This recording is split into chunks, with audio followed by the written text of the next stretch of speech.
Alright, now to debrief our Autocross here. The screen you're seeing right now is results. I put TSM results, but really I am competing in the street tire class this year.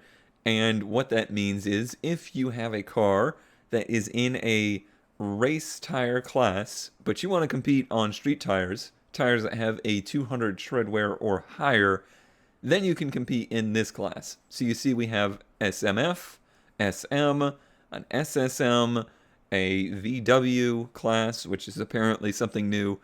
There's others as well. These are race tire classes, so you would be competing in, say, the one at the bottom there, Street Mod, but you would be competing against cars on slicks, on race tires, with your street tires.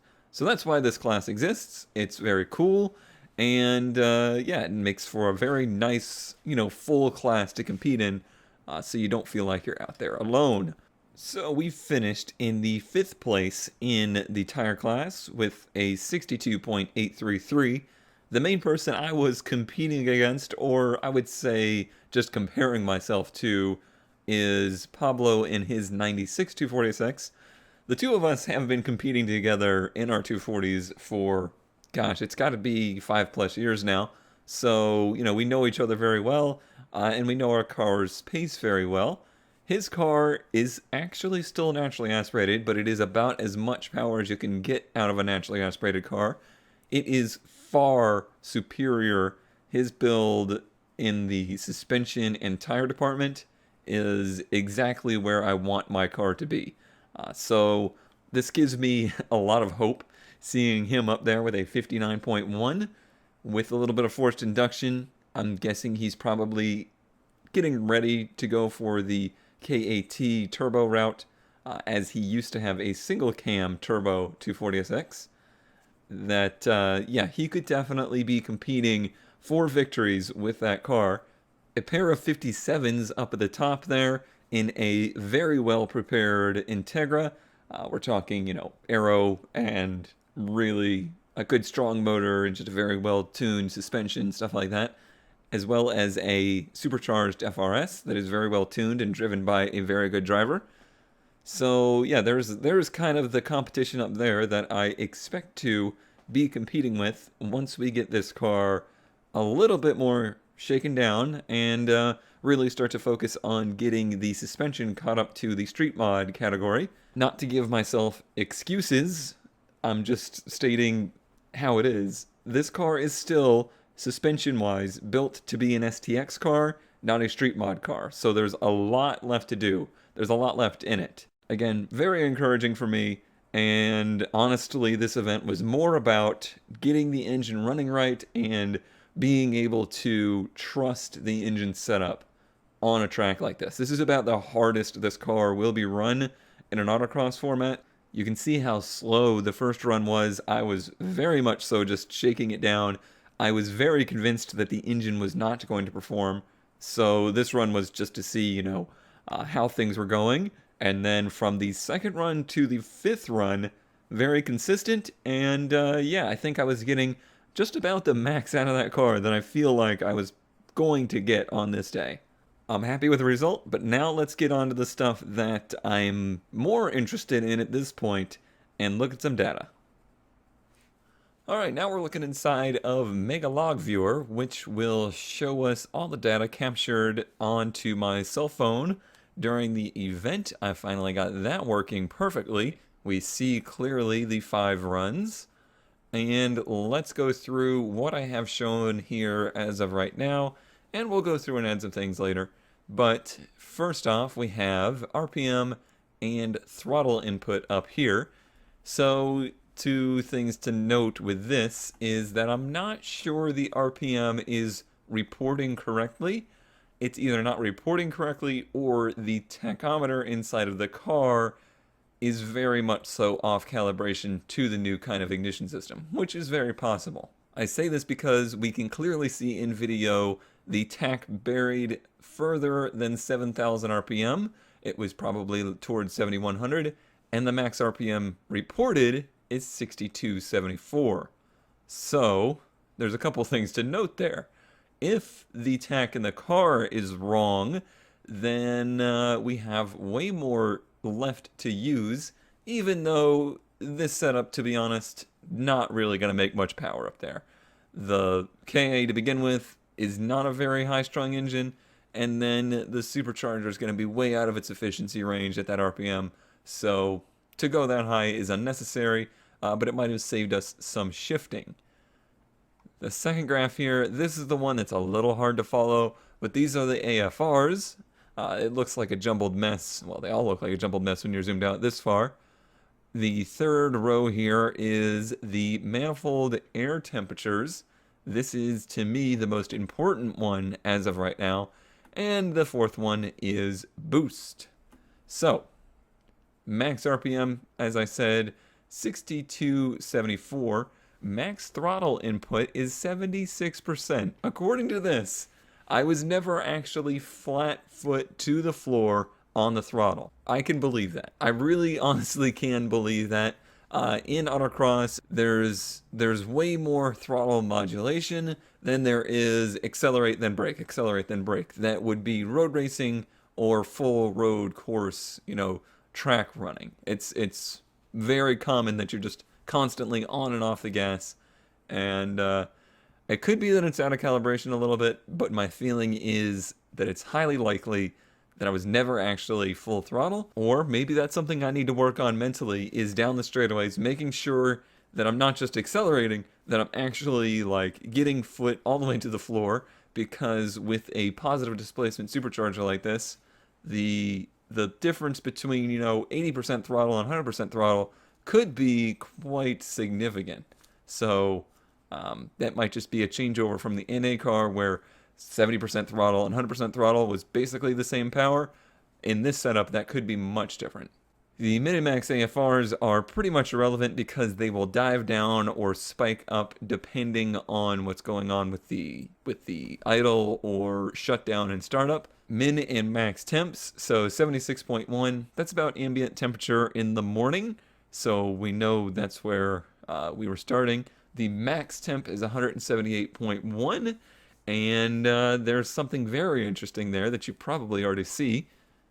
Min and max on boost, well, min is irrelevant, but max, we maxed at 10.956, which is pretty much spot on to what my gauge is reading, but look how spiky the boost graph is. Let's go, we'll ignore run 1, like I said, didn't really push it very much there. If we go to maybe run 3, and then zoom in, we can see all of the different categories, and you can see, yeah, there's just a ton of spikes, and the thing that is so awesome about this positive displacement supercharger and the way it is set up, take a look, and let me change something real quick here. Okay, so here's what I think is awesome. I moved the boost to the second row here. The red line is throttle input, the white line down here is boost. When the throttle moves, the boost moves.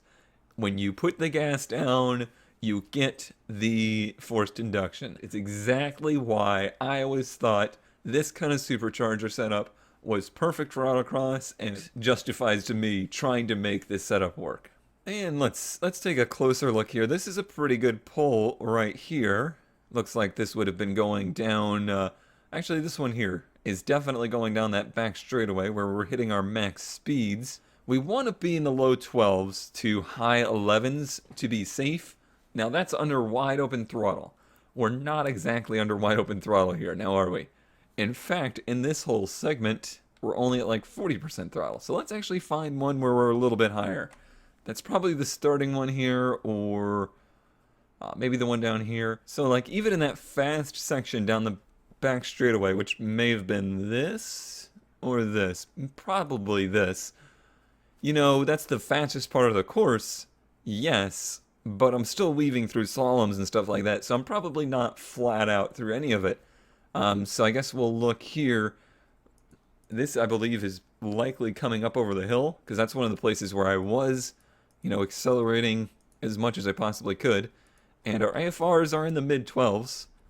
So nothing here in the AFRs shows anything scary. We're staying in the 12 range. That's certainly not too lean, and is rich enough that we're making power.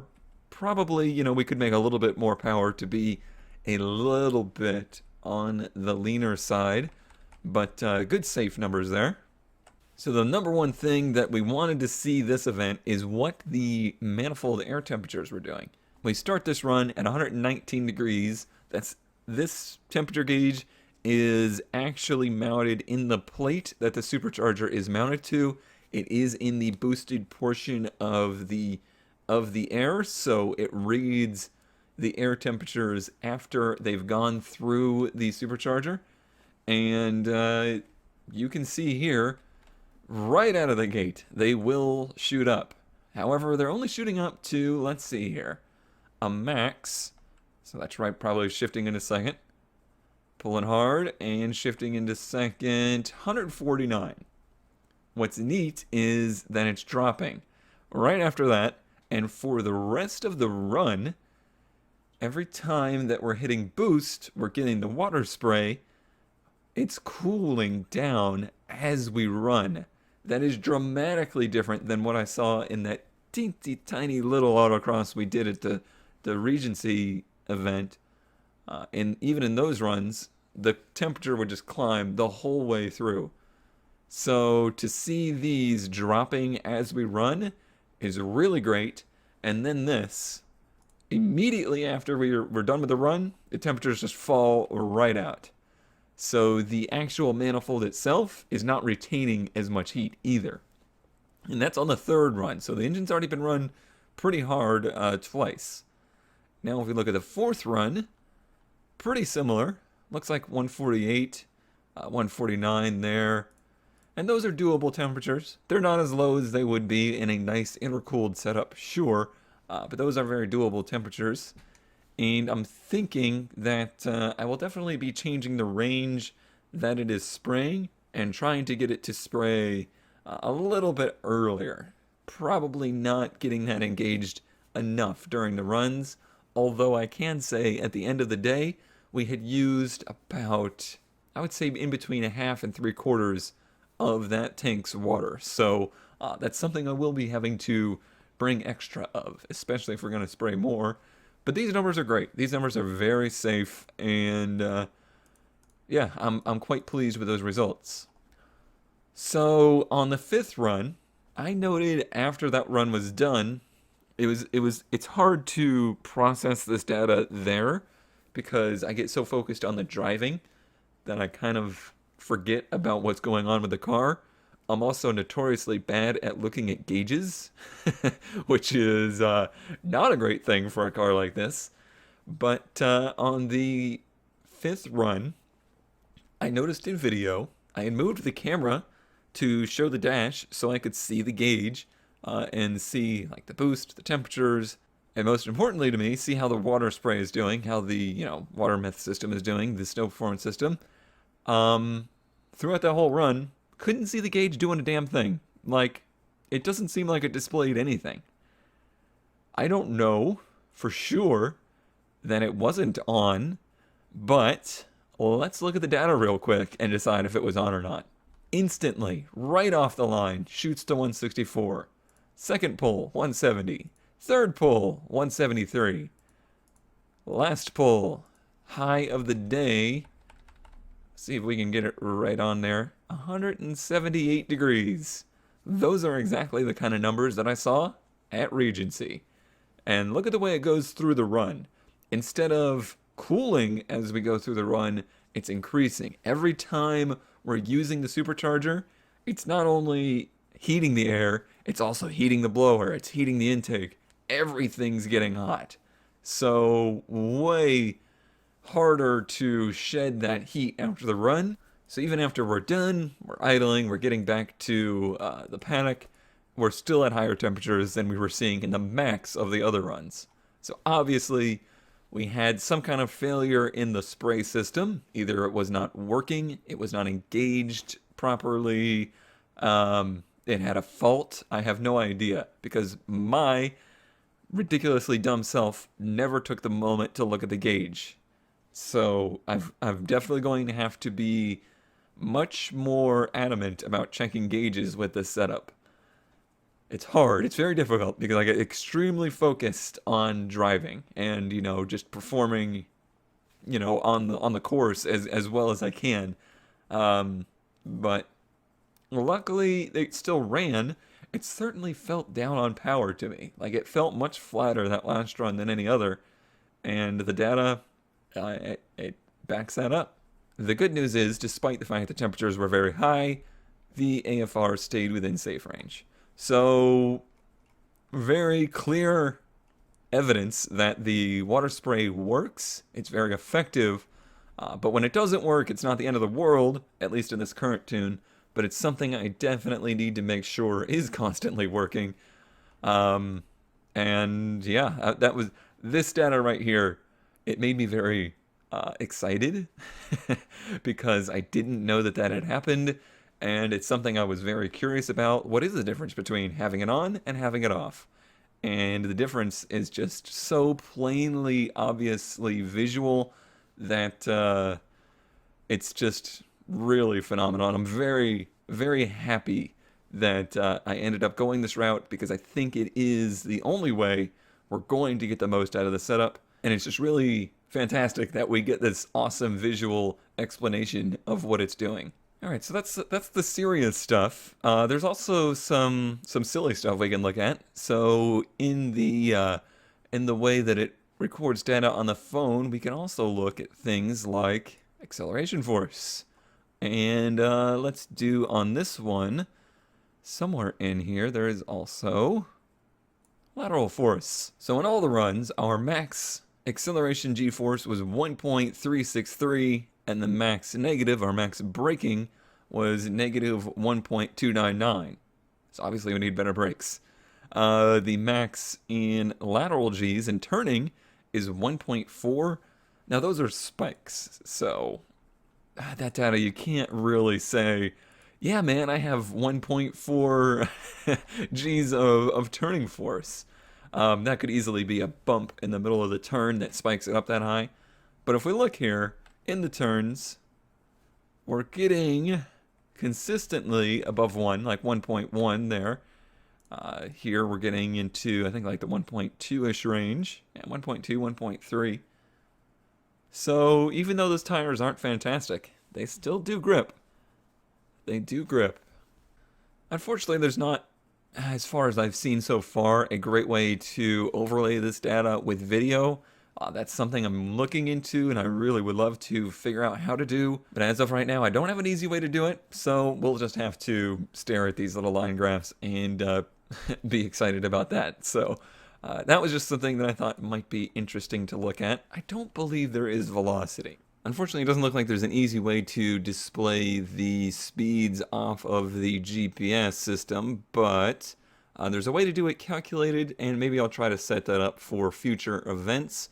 Not something I can do easily right now, but I hope you found this interesting. I know I sure as hell did. The data on that last run, like I said, that really, really excited me, and it kind of finishes and sums up the last video we did installing the water methanol system. We got some little kinks and bugs to work out of that system yet, but I'm real excited for the future of this build, and I hope you're excited for more autocross and working on it in the future, because there certainly will be. Thanks as always for watching, and I'll see you next time. And major thanks to all of my patrons for making this kind of stuff possible. Couldn't do it without you.